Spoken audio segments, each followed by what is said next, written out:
Friends, आज हम बात करेंगे विश्वासघात की। तो विश्वासघात क्या होता है, कैसे कोई विश्वासघात करता है और किन किन धाराओं में अपराध पंजीबद्ध हुआ। एक केस है जो मैं आपके सामने रखने वाला हूं। तो जब भी कभी आप पार्टनरशिप करते हैं किसी के साथ, किसी बिजनेस में आप जब जाते हैं, तो किन बातों का आपको ध्यान रखना है, ये आवश्यक रूप से देख लीजिए कि आपके साथ ऐसा कभी ना हो। तो ये बात है भोपाल के एक थाने की, जहां मैं आपके सामने रखने वाला हूं कि एक केस आता है जिसमें कि 4 पार्टनर होते हैं, 3 भाई होते हैं और एक अन्य व्यक्ति होता है। तो जो अन्य व्यक्ति है वह इसमें डायरेक्टर होता है। एक हॉस्पिटल खोला जाता है, बड़ा सा एक हॉस्पिटल खोला जाता है जिसमें कि एक डॉक्टर, जो सीनियर डॉक्टर होता है, वह इसका डायरेक्टर होता है और 3 अन्य, जिसमें कि 2 छोटे डॉक्टर होते हैं और एक मेडिकल का काम करता है, वह भी इसी तीन तीन भाई जो हैं उनमें से एक भाई जो है मेडिकल का काम करता है, 2 डॉक्टर होते हैं और इसमें से एक भाई की एक गर्लफ्रेंड होती है जिसको कि रिसेप्शन पर रखा जाता है। और देखिए, जब किसी के कंसर्न से किसी व्यक्ति को रखा जाता है कि हाँ मैं इसको जानता हूं या जानती हूं, और नौकरी पर वैसे ही रख लिया जाता है, क्वालिफिकेशन देख ली, इंटरव्यू नहीं लिया, रख लिया गया कि हाँ आप फला काम कर लो, तो कई बार ऐसे व्यक्ति को, ऐसे लड़के या लड़की को कमांड करने में बड़ी दिक्कत जाती है।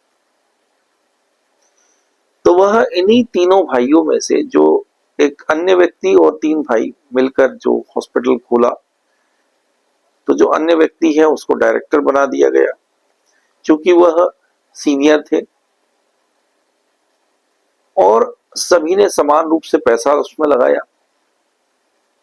अंततः पैसे की लालच की वजह से उसमें डिस्प्यूट हुए और डिस्प्यूट के लिए उस डॉक्टर को पता ही नहीं था, जो इसमें डायरेक्टर था, कि मेरे खिलाफ कुछ क्रिमिनल कॉन्स्पिरेंसी रची जा रही है। एक दिन हॉस्पिटल में रात्रि में एक जूनियर डॉक्टर जिसकी ड्यूटी लगी, उसने रिसेप्शनिस्ट को किसी फाइल को लेकर बुलवाया और रिसेप्शनिस्ट, चूंकि उस डॉक्टर की गर्लफ्रेंड थी, जूनियर डॉक्टर की, तो वह लेकर नहीं पहुंची, बदसलूकी से बात की गई। तो इसमें सीनियर डॉक्टर को दखल देकर बोलना पड़ा कि भाई इस तरह से आप क्यों व्यवहार कर रही हैं, ये अच्छा नहीं है। तो आपस में जो पार्टनर्स थे, मतलब तीनों भाई और एक अन्य व्यक्ति जो डायरेक्टर था, उनकी लड़ाई होती। लड़ाई के बाद थाने तक बात पहुंचती है और कहीं ना कहीं राजीनामा हो जाता है उस समय थाने में। और वह लड़की भी उन तीनों भाइयों के साथ, जो कि जिनके जिनकी पार्टनरशिप में यह हॉस्पिटल खोला गया था, मतलब 3 नहीं, अब 4, इनडायरेक्टली वो लड़की भी उन लोगों के साथ जुड़ गई और डायरेक्टर साहब हो गए इसमें अकेले। कंप्लेंट की जाती है। उसके बाद कंप्लेंट के बाद यह सोचा जाता है, यह विचार विमर्श किया जाता है कि नहीं, हमारे हॉस्पिटल का नाम खराब होगा या ऐसा हमको नहीं करना चाहिए। तो आपसी समझबूझ से उसमें एक राजीनामा हो जाता है। लड़ाई, मतलब मार पिटाई के बाद एक समझौता हो जाता है। अब वो समझौता होने में 107-16 की कार्रवाई होती है। उसके बाद मारपीट की धाराएं इसमें लगती है और अभी लगभग 1 महीना हुआ और 1 महीने बाद फिर 354 की एक एफआईआर कर दी जाती है उस डायरेक्टर के खिलाफ। ये उस समय नहीं की गई और उसी रात जब ये मारपीट की घटना हुई, उस घटना की रात्रि को फिर उन पार्टनर्स के बीच एक फितूर जागा और रात में जाके 2 बजे रात को एक एफआईआर करा दी जाती है मारपीट की, जबकि मामला थाने पहुंचा और थाने पहुंचने के बाद सुबह जब सुलह हो गई थी, उसके बाद रात्रि 2 बजे जाकर एफआईआर की मारपीट करा दी जाती है।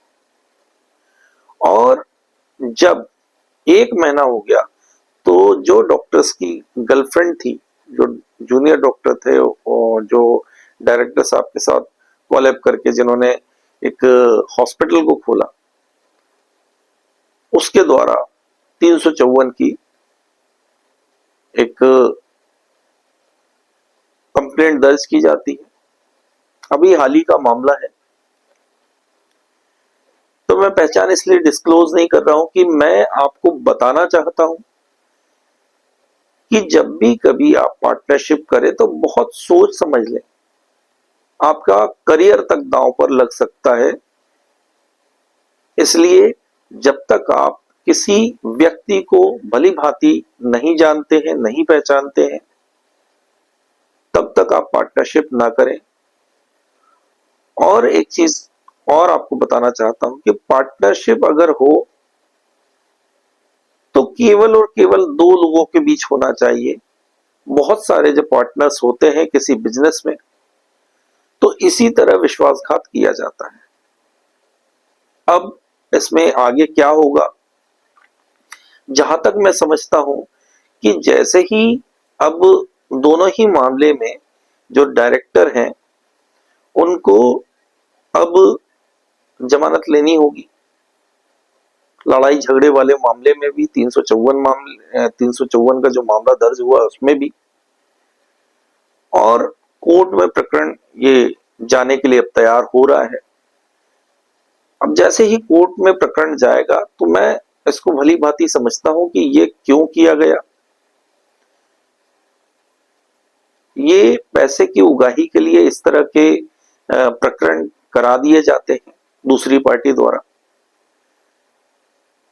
मामला कुछ नहीं है और कंप्लेंट में यह लिखा गया कि मेरा हाथ पकड़ लिया गया और मुझसे अश्लील बातें की गई। तो मैं जहां तक समझता हूं कि एक डॉक्टर का करियर और उस पूरे करियर को एक छोटी सी चीज या छोटी सी बात के लिए दांव पर लगा देना, मैं तो नहीं समझता हूं कि ऐसा कुछ हो सकता है, हुआ भी हो और नहीं भी। तो मैं तो यह वीडियो आपके सतर्क रहने के लिए बना रहा हूं कि जब भी आप पार्टनरशिप करें तो पार्टनरशिप बहुत ही सोच समझकर आपको की जानी चाहिए। क्योंकि अब देखिए, अब सारे काम छोड़कर पूरी मेंटालिटी हमारी अब केस के इर्द गिर्द घूम रही है कि अब क्या होगा आगे, क्या कार्रवाई पुलिस की होगी, क्या कोर्ट में किस तरह से होगा, कैसे हम इस मामले से निकलेंगे। तो यह सब चीजों से बचने से पहले, ये सब चीज होने से पहले आपको देख लेना चाहिए कि हम किसके साथ पार्टनरशिप कर रहे हैं, वाकई में ये पार्टनरशिप हमारी आगे चल पाएगी नहीं चल पाएगी, सारी चीजों के बारे में आपको सोचना चाहिए। तो ऑब्वियस सी बात है कि एक बड़ा सा बिजनेस खोला गया जिसको कि यह सोचा गया कि एक बड़ा हॉस्पिटल हम खोलने जा रहे हैं।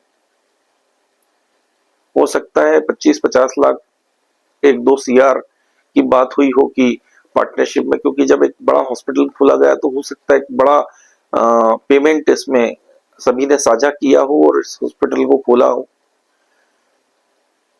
तो किसी के भी मन में बदयांती आ सकती है, तो इसलिए आप बहुत सोच समझ के पार्टनरशिप करें, क्योंकि अपने ही कई बार विश्वासघात आपके साथ कर देते हैं और आपके पास सोचने तक का वक्त नहीं होता है। इसलिए पार्टनरशिप करने से पहले ही सारी चीजों को सोचें। और जब आप डीड बनाते हैं, किसी डीड के थ्रू पार्टनरशिप जब आप कर रहे हैं, तब सारी चीजों को देख लीजिए बारीकी से और सारे पॉइंटों को लिख लीजिए कि यह हमारी पार्टनरशिप 2 साल 3 साल के लिए है। इस पार्टनरशिप में क्या क्या आपको ऐसा लगता है कि ये होना चाहिए, नहीं होना चाहिए। भाई आप सीनियर डॉक्टर थे तो आप अपने नॉर्म्स में डाल सकते थे कि मैं ऐसा ऐसा चाहता हूं, या फिर सीनियर डॉक्टर की फीस अलग होती है तो मैं इतनी इतनी इतनी फीस लूंगा, या फिर डॉक्टर्स में ये चीजें होंगी, हॉस्पिटल्स में ये चीज होना चाहिए, ये चीज नहीं होना चाहिए। तो नॉर्म्स सारे आप डाल दें, भली बात ही सोच लें। एक आपका वकील होना चाहिए जो लीगल आपका देखे। इस तरह के डिस्प्यूट एक छत के नीचे बैठकर निपटने चाहिए। ऐसा नहीं कि जरा सी बात हुई आप थाने पहुंच गए। तो इसलिए मैं आपको कहता हूं कि जब भी बिजनेस करें बहुत सोच समझ के आप पार्टनर का चयन करें, और जो पार्टनर्स आपके साथ बिजनेस कर रहे हैं उनकी भी आपको रेकी करना आवश्यक है कि क्या इनका बिजनेस था, किस तरह के लोग हैं, आगे कैसी हमारी पार्टनरशिप चलेगी। अगर कोई व्यक्ति है जिसकी वे बात मानते हैं, मध्यस्थता में अगर कोई व्यक्ति है तो उसको भी रखना जरूरी है बीच में। तो ये सब चीजों का ध्यान रखते हुए आप इन परेशानियों से बच सकते हैं। किंतु अब तो मामला दर्ज हो चुका है मारपिटाई का, 354 जो छेड़छाड़ का मामला उस महिला रिसेप्शनिस्ट द्वारा करा दिया गया है। तो अब तो सारा कुछ कोर्ट के ऊपर डिपेंड करता है और इन्वेस्टिगेशन अब जारी होने वाली है। इसमें बयान होंगे, चालान पुटअप होगा, डायरी पहुंचेगी, फिर आगे डिसीजन कोर्ट का है। किस तरह से मामले को देखा जाता है, क्या जिले में क्या सामने आता है, इन्वेस्टिगेशन में क्या क्या। और जब भी कभी इन्वेस्टिगेशन होता है तो एक एक पार्ट को, कब कौन सी घटना हुई है, मारपीट हुई है, अगर कोई आरोप लगा रहा है तो उसका घटना दिनांक, समय, स्थान और जो जो वारदात में हुआ है सारी चीजों को डालना आवश्यक है। और जो चीज आप बताएंगे आपके साथ घटित हुई है, एक एक चीजों को आप बारीकी से नोट कराएं। कोई सीसीटीवी कैमरा है या किसी व्यक्ति के सामने घटना हुई है, कोई हथियार से अगर मारा गया है, डंडे से मारा गया है, कट्टे से मारा गया है, या फिर कोई अन्य चीज है जिससे आपके ऊपर चोट करने की कोशिश की गई है, तो सभी चीजों का समावेश जो आपका विवरण है, विवरण में आवश्यक रूप से दें एफआईआर जब आप नोट कराते हैं। कोई चीज आपकी मिसिंग नहीं होना चाहिए, क्योंकि अंत में बोला जाता है कि एफआईआर के जब लिखा दी जाती है तो लास्ट में एक डिक्लेरेशन में बोला जाता है कि जो बोला वही लिखा, पढ़ व समझकर मैं हस्ताक्षर करता हूं। तो दिनांक और समय उसमें लिखा होता है, इन्वेस्टिगेशन अधिकारी के साइन होते हैं और आपके साइन होते हैं जब आप एफआईआर लॉन्च कराते हैं।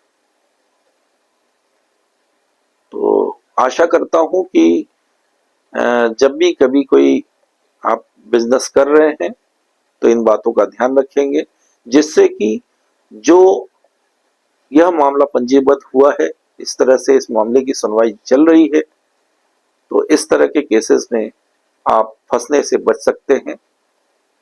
वीडियो अगर आपको अच्छी लगी तो शेयर इसको जरूर कीजिएगा, जिससे कि और लोगों की मदद हो सके। और महिलाओं के मामले में बहुत सतर्कता बरतनी आवश्यक है।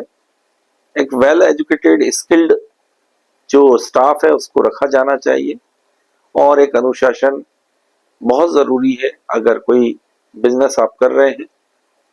और पार्टनर्स में भी इतनी कैपेबिलिटी होना चाहिए, इतनी एबिलिटी होना चाहिए कि एक छत के नीचे किसी चीज को, किसी मसले को बैठकर निपटाया जाए। ऐसा नहीं कि छोटी छोटी बातों में थाने पर जाकर कंप्लेंट की जाए। तो इस वीडियो को शेयर जरूर कीजिएगा, जिससे कि और लोगों को समझ मिल सके और इस तरह के केस न हो सके। धन्यवाद। जय हिंद।